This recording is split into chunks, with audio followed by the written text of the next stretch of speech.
और देखिए रानी कौशल्या हो पलन झुलावे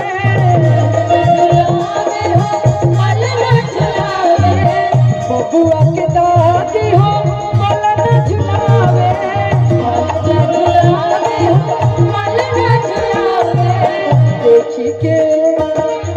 देखी के बिहा से परनावा चलो करियाई दर्शनवा देखी के बिहा से परनावा चलो करियाई दर्शनवा राम जी के भइले जनमवा चलो करियाई दर्शनवा।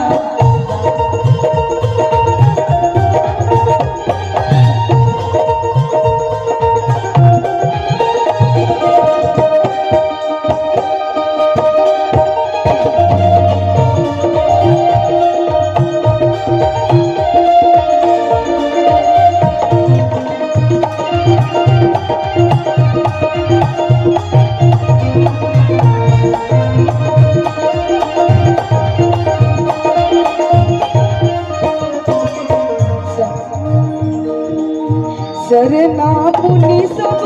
कीरत गावे हो कीरत गावे सरना मुनि सब कीरत गावे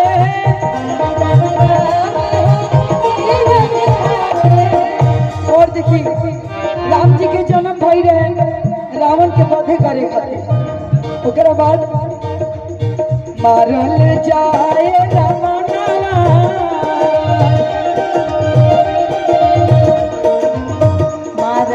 जाए रावणवा चलो करियाई दर्शनवा मारल जाए रावणवा चलो करियाई दर्शनवा राम जी के भइले जनमवा चलो करियाई दर्शनवा राम जी के भइले जनमवा चलो करियाई दर्शनवा राम जी के भइले जनमवा चलो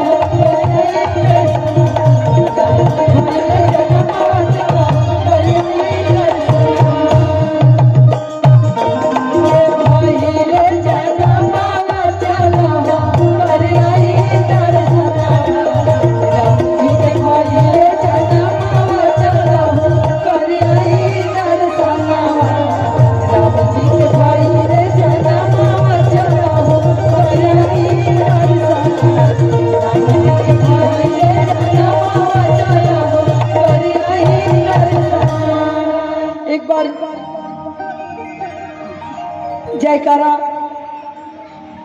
प्रभु राम